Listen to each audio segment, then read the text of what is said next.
In the case of nuclear or radiological fallout, people living around potential targets such as military bases and chemical plants may be advised to evacuate.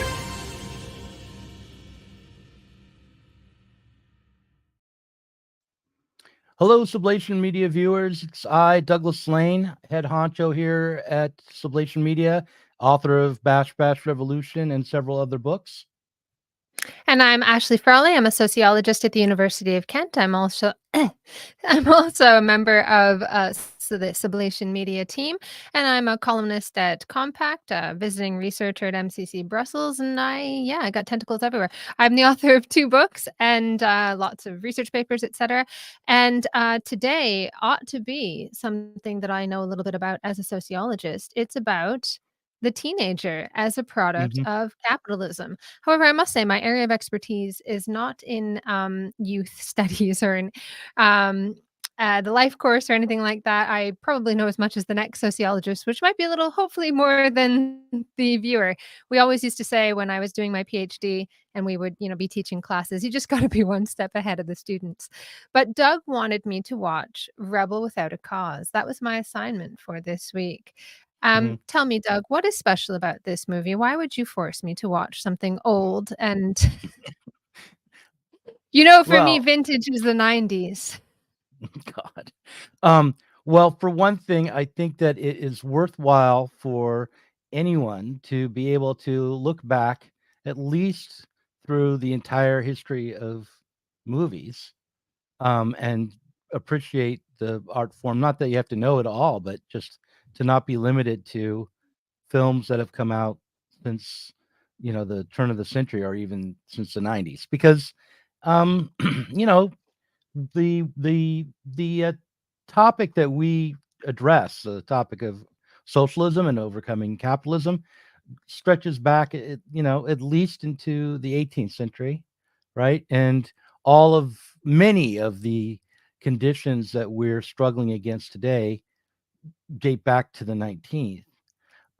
Certainly the kind of modernity consumer society, and post World War II version of modernity that we're still living within can be dated back to the Second World War. And there's a lot of cinematography, there's a lot of photographic evidence, there's a lot of culture which is easily available to us at the tip of our finger. So the fact that it's old should be no barrier. This is the first thing I'm going to say, is in my kind of dad lecture voice. And then the second reason why that particular movie is significant is because it was made right around the time, or during the period of time, when the concept of the teenager really took hold in the culture. It was actually coined officially in like 1944, about a decade earlier. But the notion of the teenager that we have today can really be traced back to 1955. And I think it's worthwhile to reflect upon how similar the discourse is around young people and juvenile delinquency and decadence and all of these kinds of social problems, how that discourse really hasn't changed that dramatically since Rebel Without a Cause, since 1955.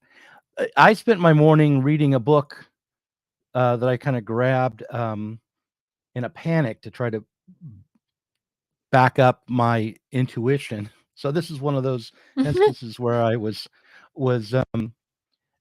doing research to confirm a position, but it actually made me go beyond my initial conception.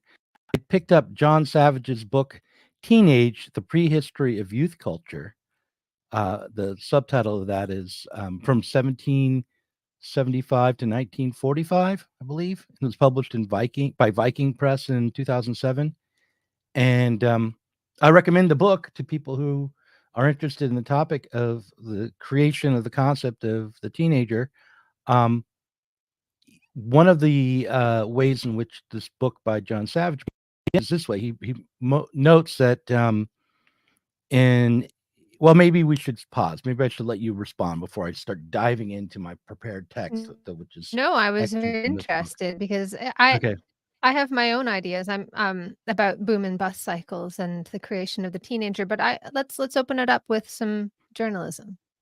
Okay. Well, so the French philosopher Gustave Le Bon delivered an influential speech about teenagers in 1892. Actually, he wrote it in a book called The Crowd.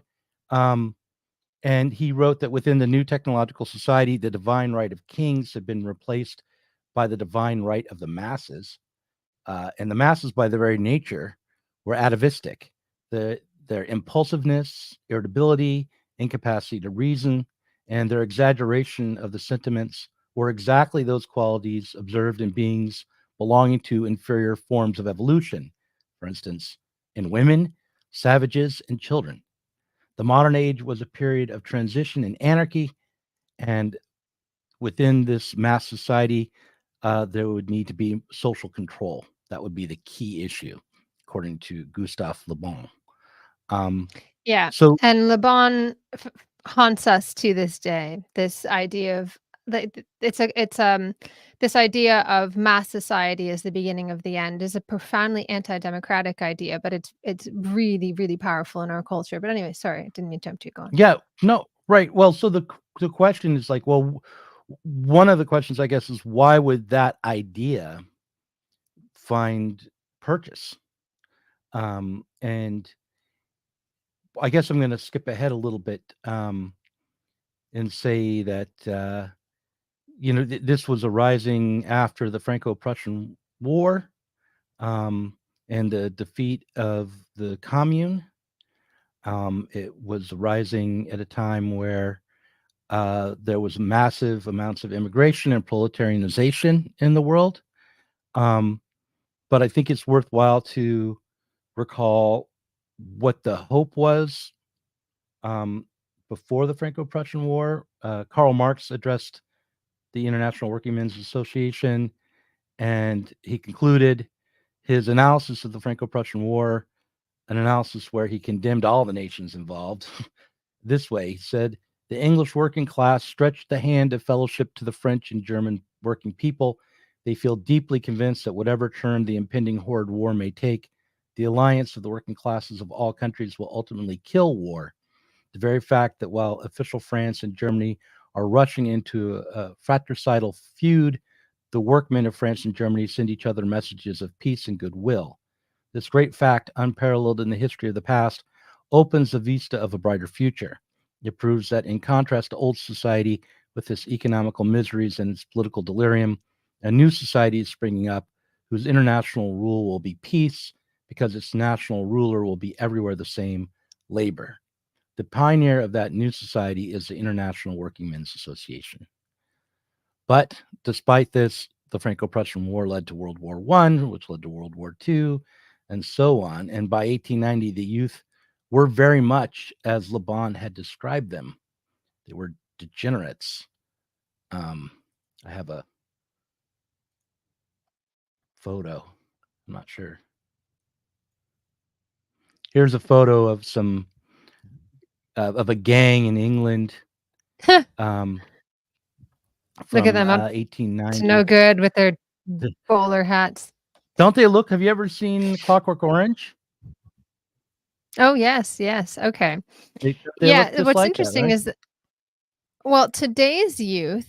So what's very interesting is that youth have come to be associated with degeneracy and well, okay. There's always a little bit of debate about how long this has been going on for because people will pull up quotes from ancient Greece like children no longer listen to their parents. But what's interesting is that today's youth, I wonder, maybe, I mean, I've now seen several waves of youth. I feel like it's such a bizarre thing because in like 2014 or something, everyone was talking about millennials. And I was one. And also the students supposedly were also. And then it was like it was over just like that. Oh, it's a new generation of kids now. And I don't know. And now we're talking about Generation Alpha. I feel weird growing up and seeing several generations below me. And it's a bit scary. Anyways, so I don't know if this is true for Zoomers. But there has been a there have been arguments floating around that has been a shift in the way that that youth are. They don't have as much sex. They're healthier. They don't drink as much alcohol. They worry a great deal about their health and their mental health.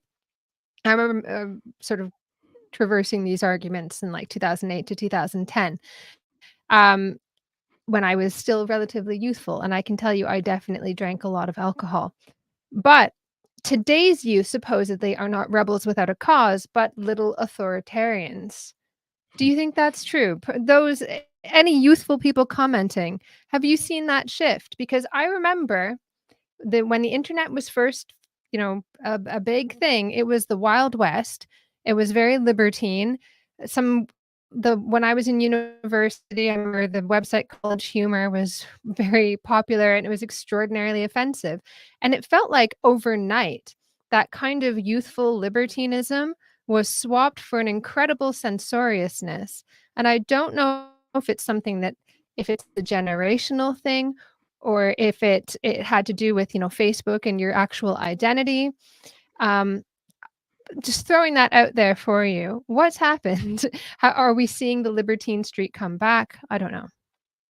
Is there something I don't terribly wrong think when the that youth are not degenerate? Sorry. I don't think that there's an opposition between being little authoritarians and being rebels without a cause. Mm, Um, the you know the choices in the late 19th century were to join a gang or join the military, both of which were super authoritarian.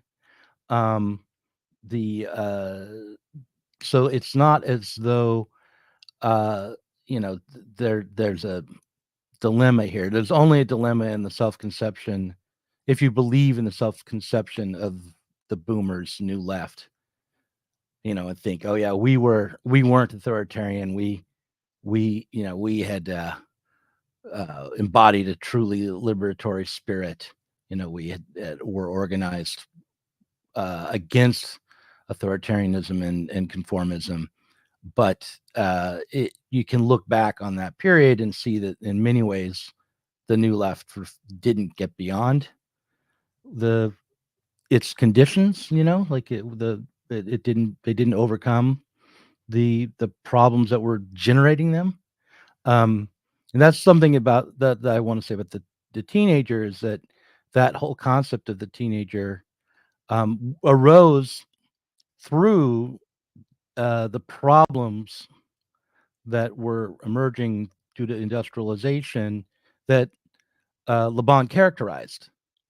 Uh, in this particularly reactionary way, but nonetheless, it was by attempting to address those real problems that the category of the teenager emerged. So you went from having this photo of a youth gang to having a whole demographic category of the youth gang, which is known as the teenager. And the rebel without a cause um, is simply a nihilistic figure. He's not some champion for free speech or liberty. He's just lost.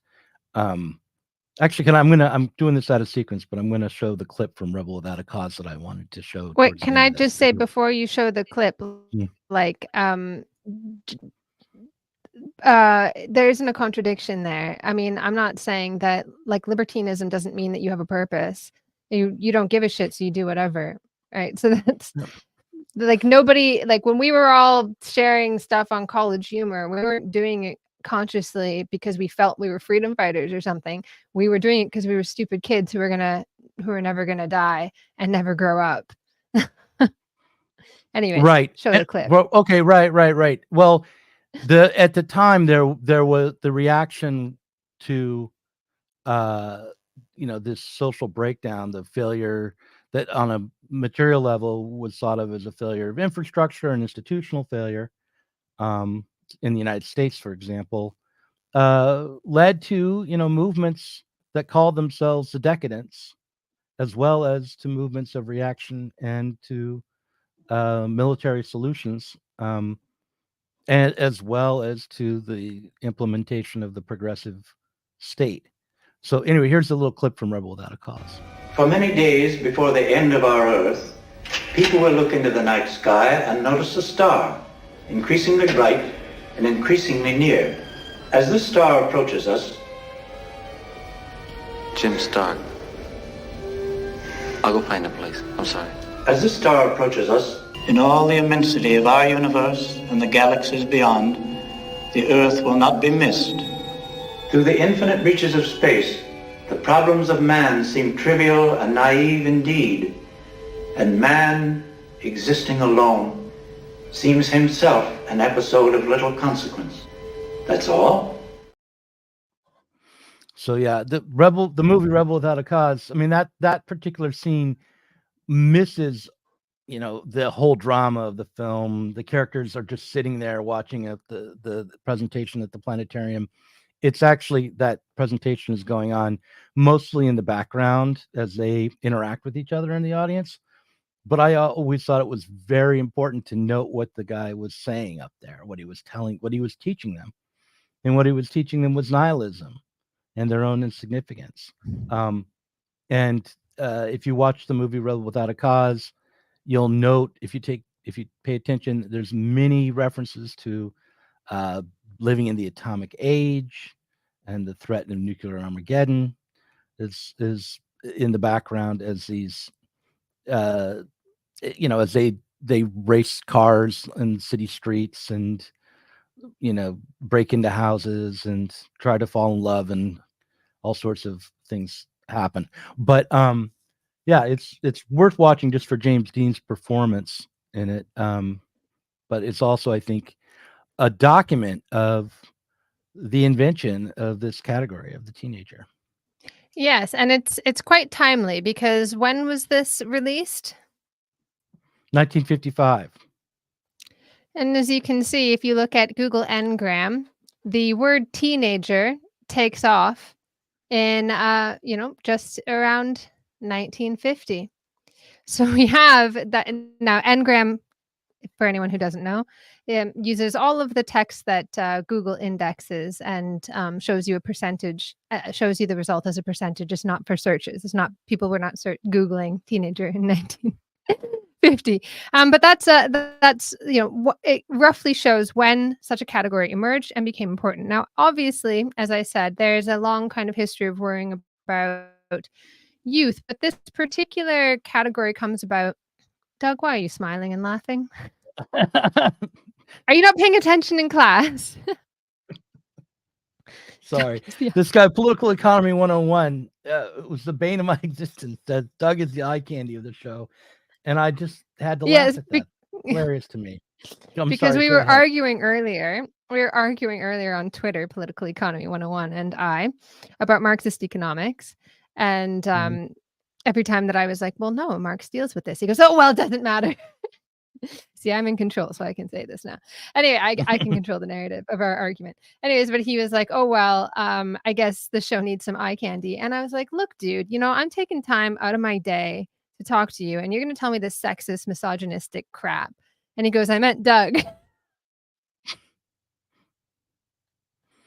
Well, now that ruins everything for me. Go on. We'll ignore this. I shouldn't have opened the comments. I'm listening. Okay, so I often say that 1,000 years ago, you wouldn't have had an existential crisis circa age 16 to 18. There wouldn't have been this period of youthful rebellion, because that period of life didn't have very much meaning. And a lot of people are familiar with the sociology of childhood, so there's not any point in going treading the whole emergence of childhood thing. But this emergence of these different kinds of categories is a relatively new, modern kind of concept. I mean, obviously, people understood that there's a difference between children and adults and so on. But famously, if you look at imagery, photographs, portraits, and so on, children are often depicted as little adults. It's very commonly known information there. But if you move toward the present, you do have this kind of existential crisis, because life is the characteristic of modernity is the fact that life offers you a lot more choices and therefore a lot less certainty about who you become. One of the things that I talked about in a recent podcast with Alex Hochuli on my channel was hypermodernity, the concept of hypermodernity. And one of the things that we said was what's interesting is that as you are encouraged to reject choices, reject like consumerism, reject tradition, reject this sort of thing, and kind of rebel against these things, you turn around and the options aren't there for you anyway.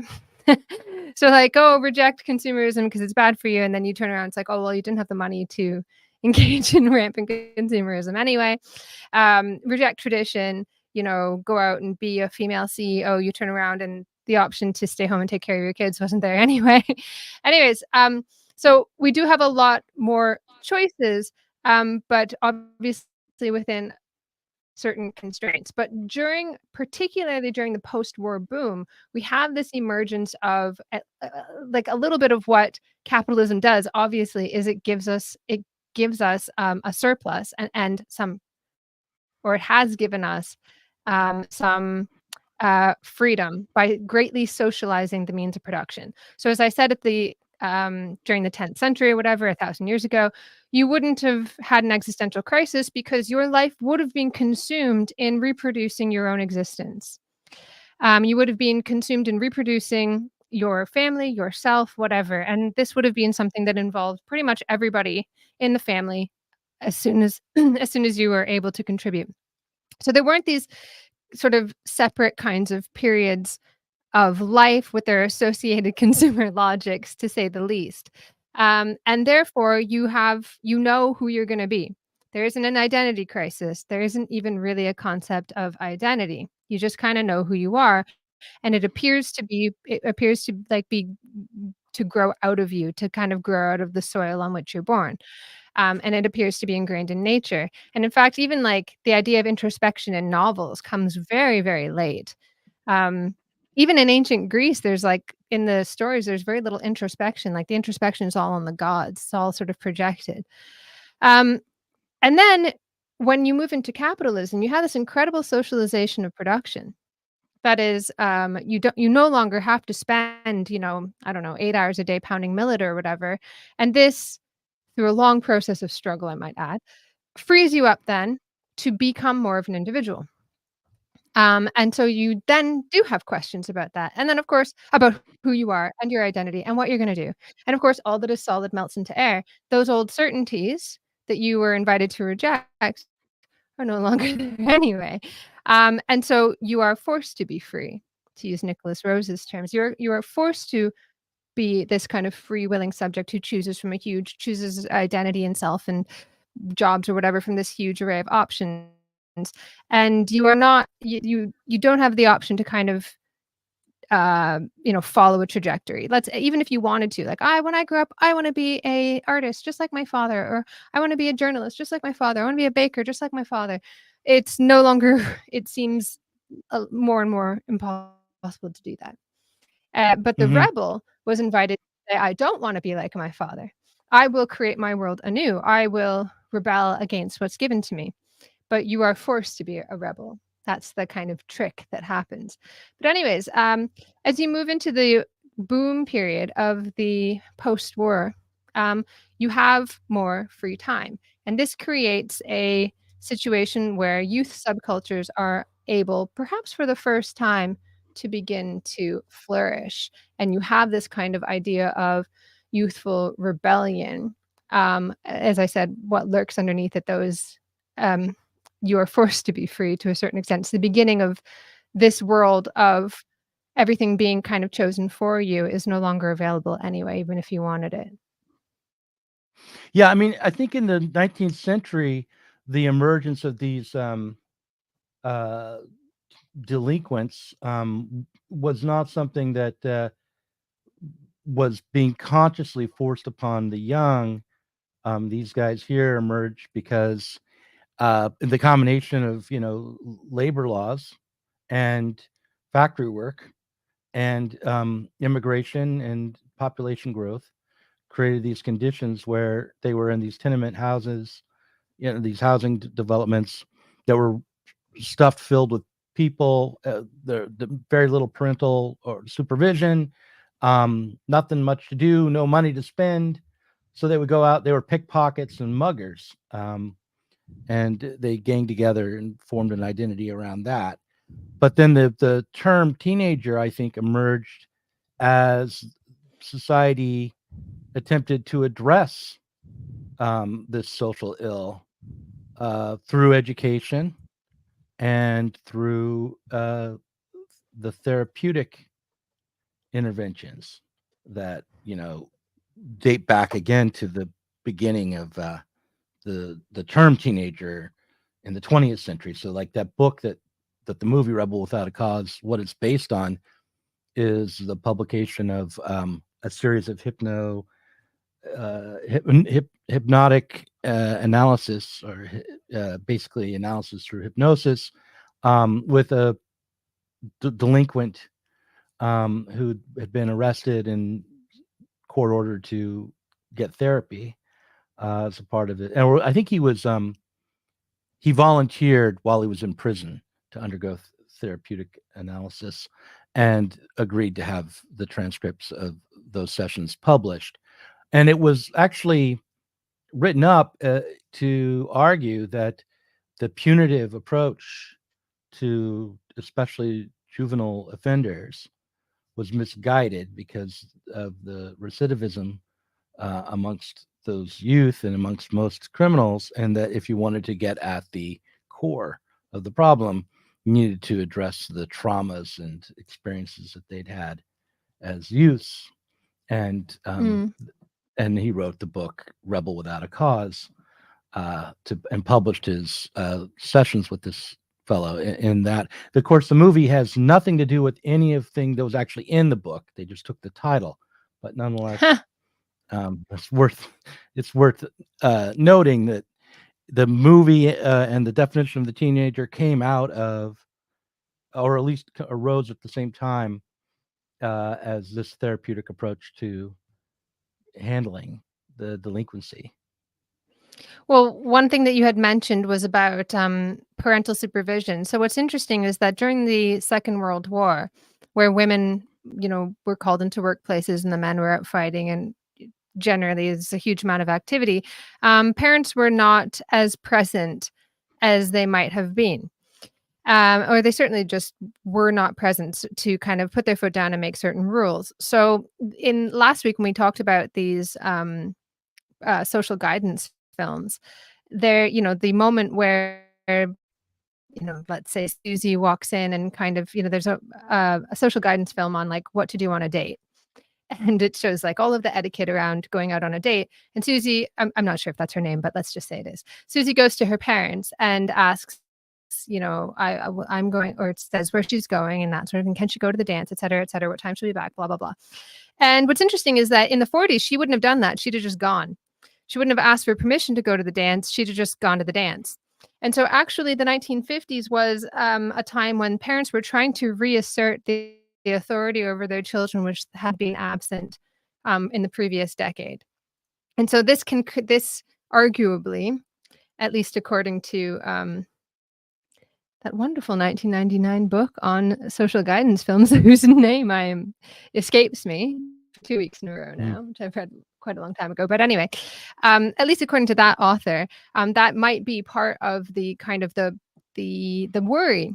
Part of the worry about the problem of youth is that there's this kind of power struggle going on between the generations, where the young people had tasted a huge amount of freedom and the kind of older generation was trying to claw it back. On the other hand, what's very interesting is that in that Google Ngram that I just posted, if you have a look, or that I put up on the screen, if you have a look at kind of when it peaks, you can clearly see, and I don't know if this might be like as a result of the kind of coinage at a particular time, but the 1920s were considered the period of the youth that came of age in the 1920s were considered the lost generation.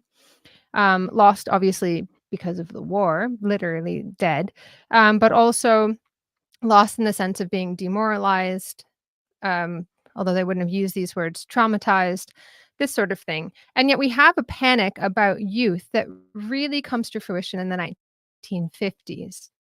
So it's in the 1950s that you have moral panics begin around like mods and rockers, sociology 101 for people in the UK. But and obviously 10 years later in the 1960s, we have some of the most important studies to emerge of moral panics, of labeling theory, and sort of questioning, well, who makes the rules? Who has the authority to make the rules?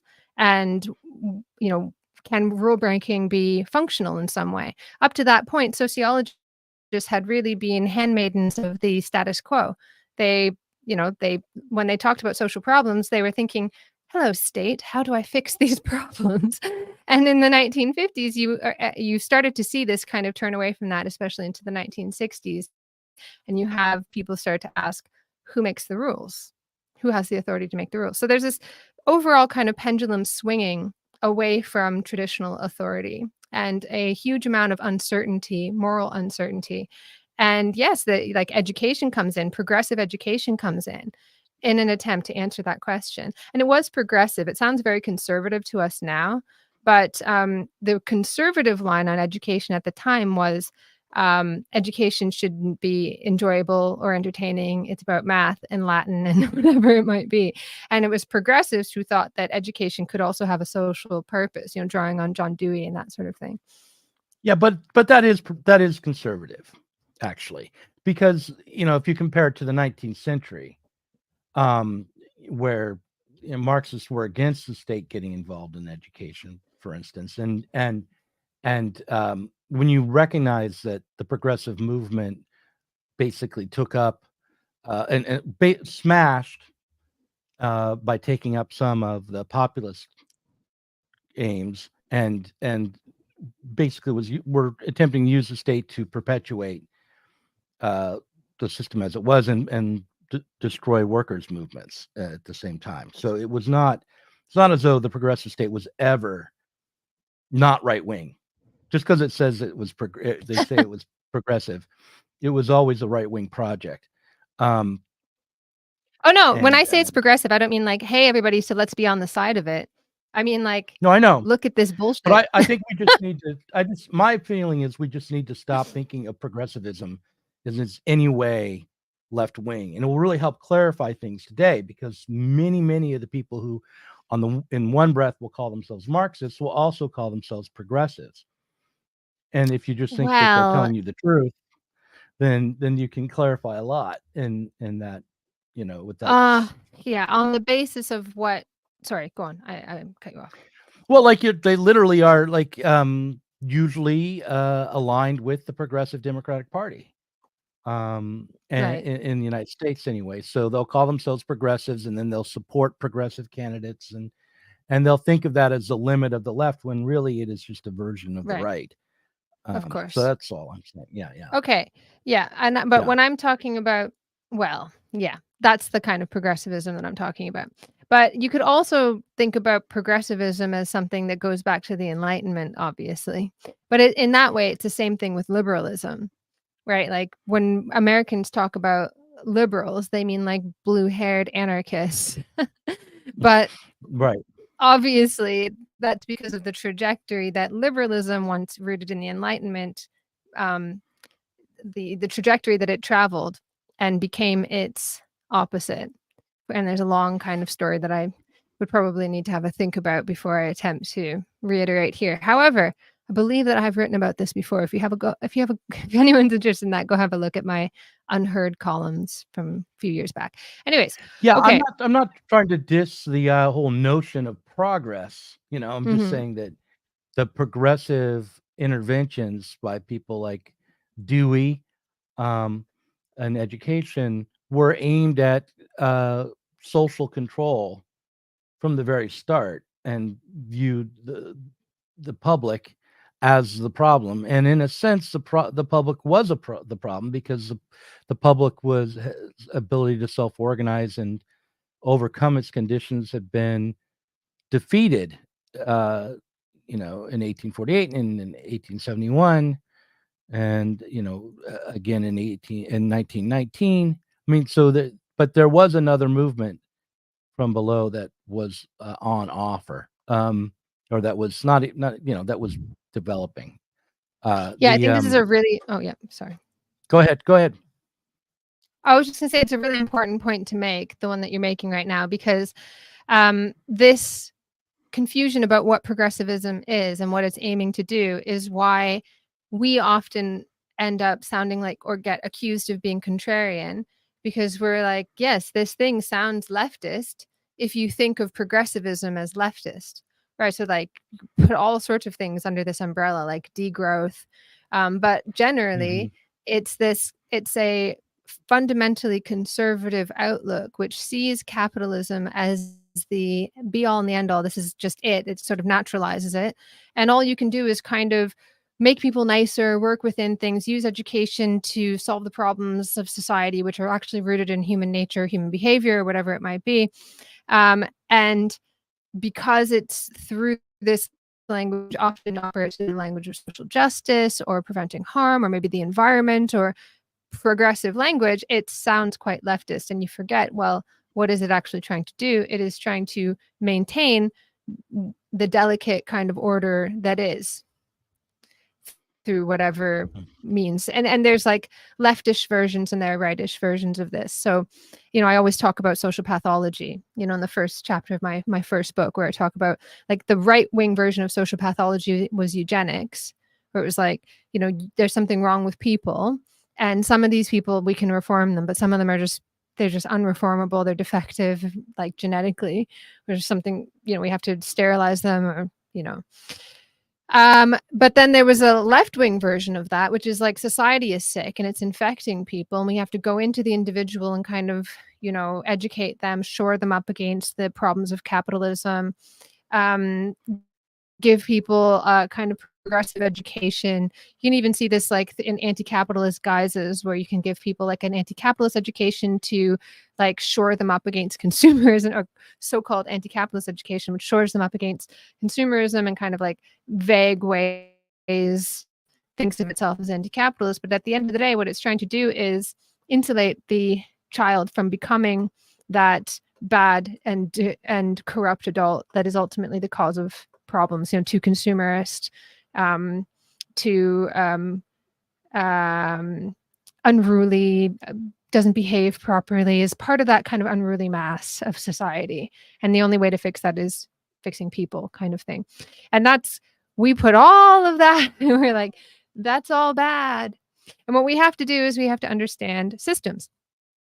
And by way of bringing this all back around, the system itself kind of produces these particular stops on the life course, including being a teenager and the consumer logics that go with each different kind of teenager.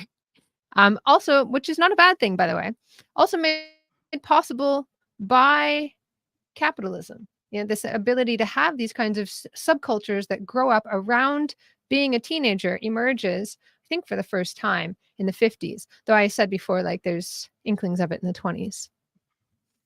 Yeah, one of the things an alternative title for this stream might have been the Get Off My Lawn podcast, or episode, because one of the things I was aiming to say was that the way in which young people today are being sold the notion that their youth sets them in opposition to society and gives them a kind of pre-existing or ready-to-hand critique of society is actually a product of the failures of previous efforts to overcome these conditions, and also the failures inherent to capitalism itself. So you have the product of society being this identity of the teenager, which is thought of, and at least at times, to be rebellious and naturally in opposition, and then it's taken up in the middle of the 20th century as a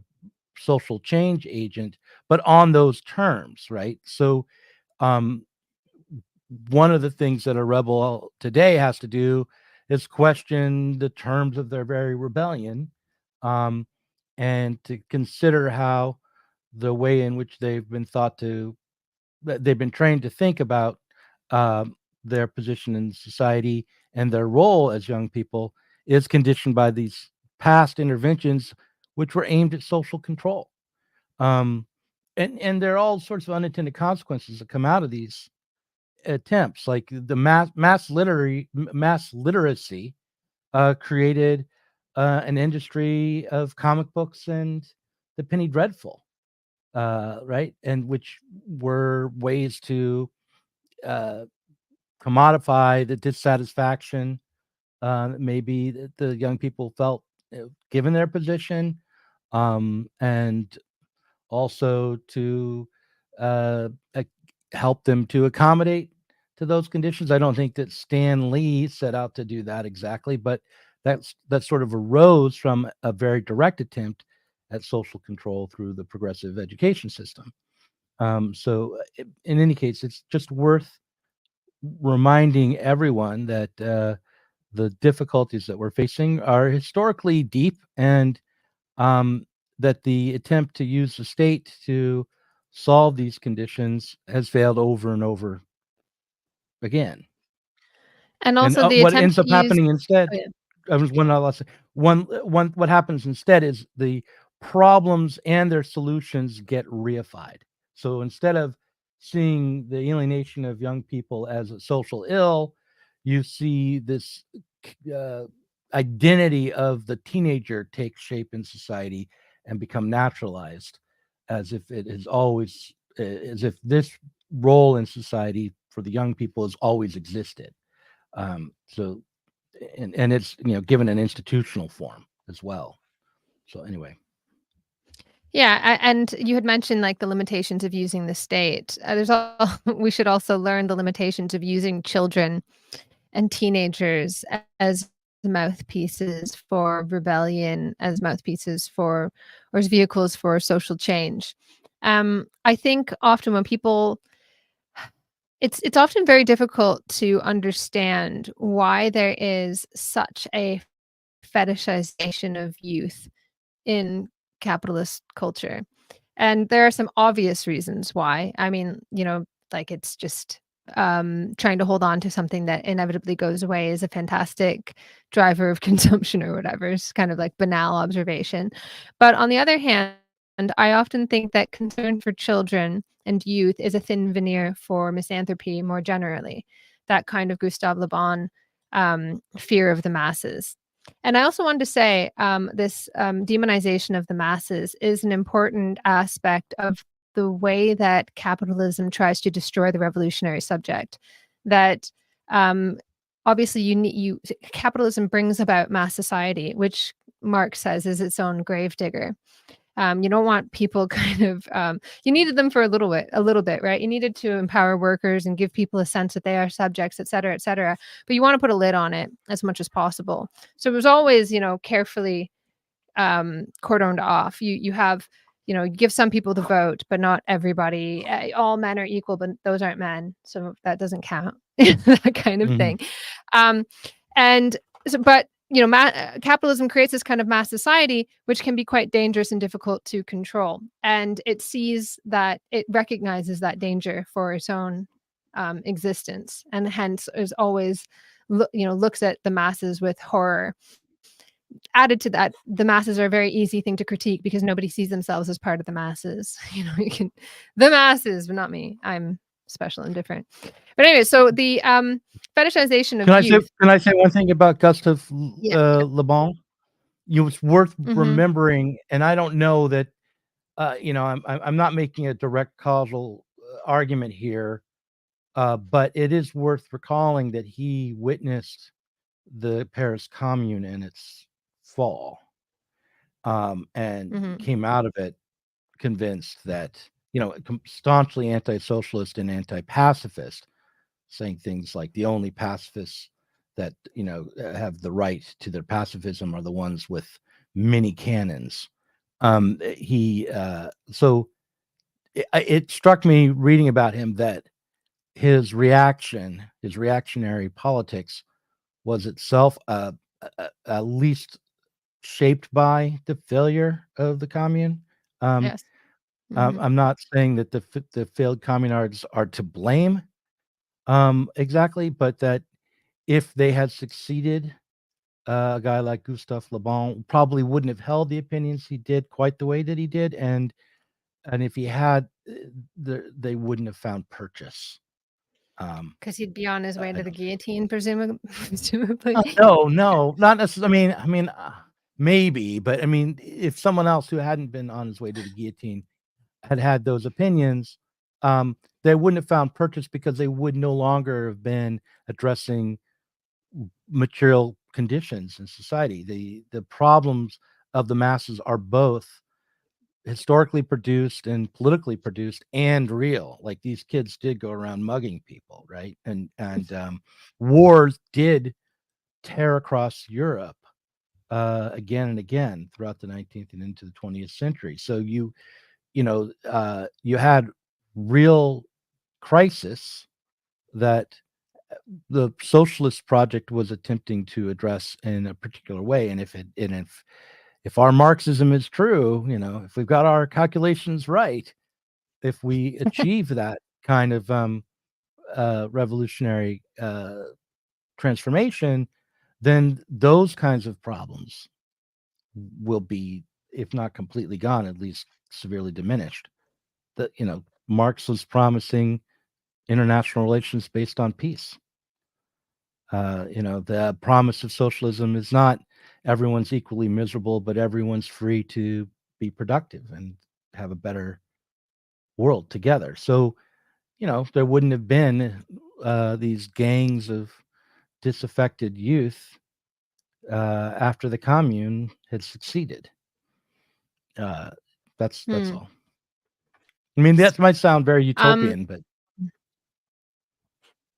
Well, what I wanted to say, I'm not sure. I'd have to think about that. But what I was going toward was that often the concern for children and young people in our society, anyway, is a thin veneer for misanthropy.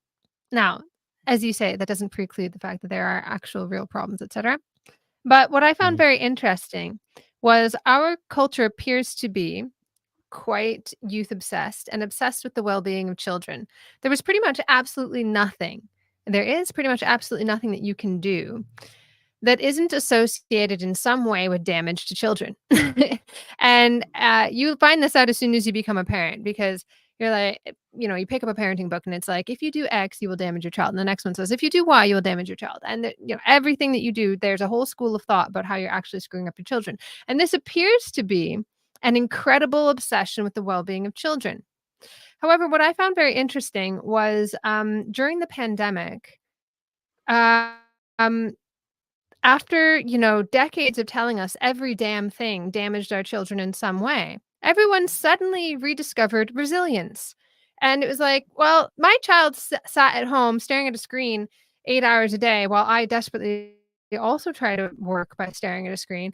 That doesn't really seem very good for them. Oh, don't worry. Children are resilient. Well, I mean, you told me 5 minutes ago that spoon feeding them was going to fuck them up for life. But now suddenly you're telling me that 8 hours a day in front of a screen is fine because children are resilient. So I found that very interesting that suddenly when, there was some other cause on the table, you just threw kids under the bus. And you see this happen a lot. Like, everyone's like, if it saves the life of one old person, then it'll have been worth it. 4 years later, after age 75, you better fuck off out of here because you're a little expensive, grandpa. I know it's a terrible way of putting it, obviously. But like, the Netherlands tabling the idea that, well, maybe after age 75, you can have euthanasia because it's a life well lived. And this isn't because, suddenly we discovered, care for old people and their autonomy, but obviously aging is a serious problem in society when no longer being a productive worker is a problem and you now have to be cared for. So if you're no longer being a productive worker, then you better just peace out. So I find that I am not swayed by the idea that our cultures really, really cared about old people during the pandemic, nor did they really, really care about children and young people before the pandemic. I think that generally our culture is characterized by a very deep misanthropy. And these things become a conduit for that misanthropy. So the excessive care about childhood is a way of looking closely at adults. How could we trust uninitiated, uneducated in the tough business of something so important as raising the next generation, how could we bequeath this to the masses?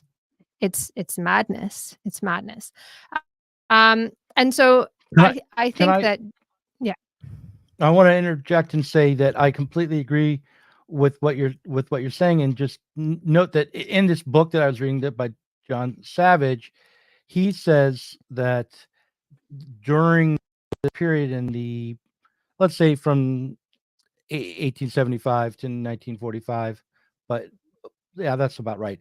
There was a shift in the overall world culture as modernity took hold, from one that was aimed at Protestant salvation in the next world to a therapeutic therapeutic self-realization in this one. And it occurred to me that, I mean, that sounds good because we're moving away from religion into a secular orientation, but the notion of a next world, a better world, is lost in the process. So the Protestant, ever after is replaced with the notion of this is the best of all possible worlds that we're in now, which then creates conditions where basically a pseudo culture is developed, according to like someone like Adorno, or to put it differently, the progressive state intervenes to create different conditions, which sets off some unintended consequences, but also creates cultural products and a therapeutic approach to addressing these problems, which in one day will advocate for resilience, and the next advocate for recognition of trauma and recognition of one's dependency, but always is asking you to adapt, always is asking you to accept what is, and not to look forward to or try to create a fundamentally different future. So that's I It's what just we wanted used to to call, interject we that. used to jokingly call socialism in one person.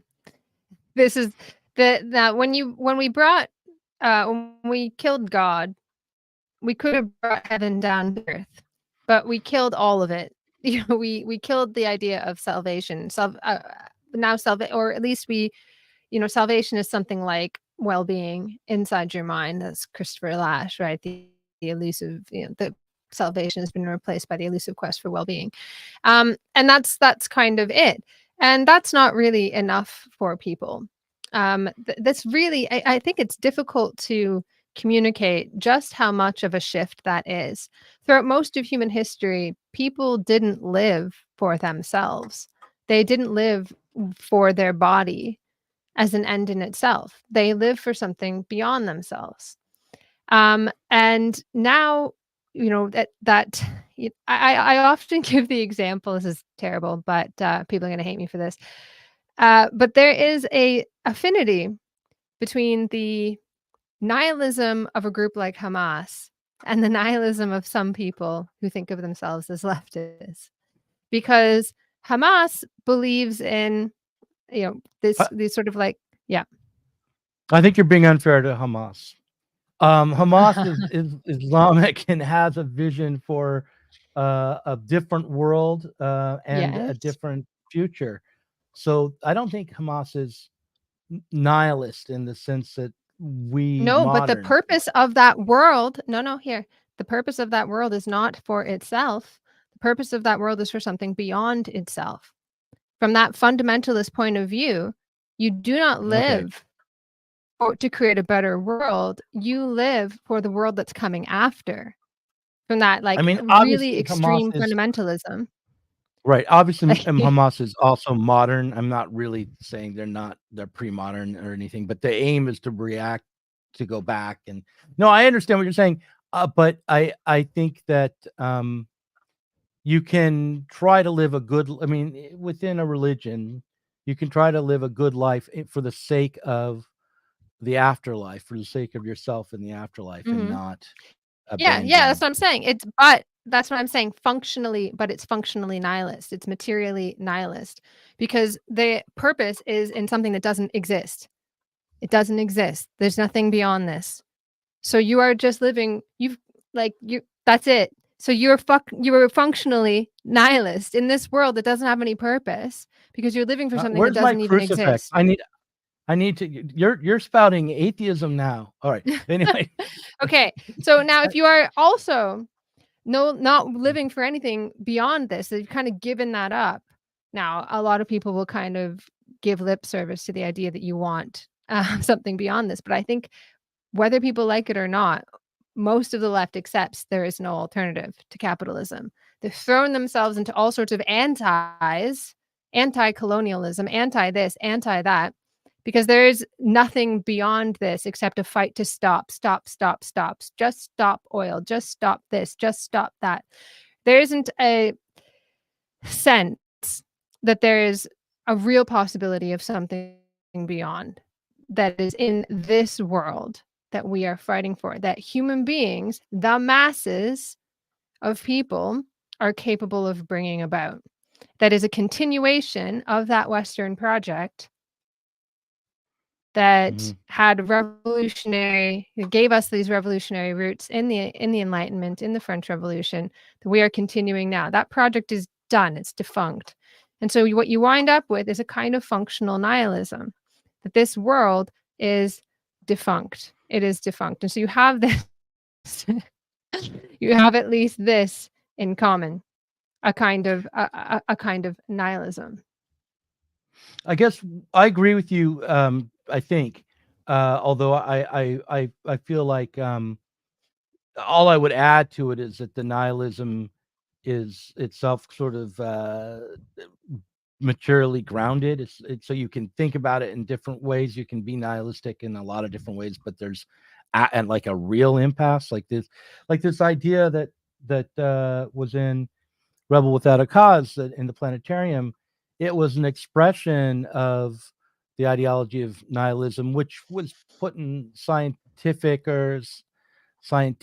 ways, but it was also the expression of the real feeling of political impasse and failure that that the society as a whole felt, but also that these kids were feeling, in the atomic age when they were threatened by nuclear Armageddon, and the family was in disarray. There's a whole element of this story where the mother is depicted as incredibly bossy and in charge, and the father is constantly wearing an apron and wandering around the house in an apron, and it makes James Dean like feel particularly awful. He acts like an incel, like, why won't you be a man, father?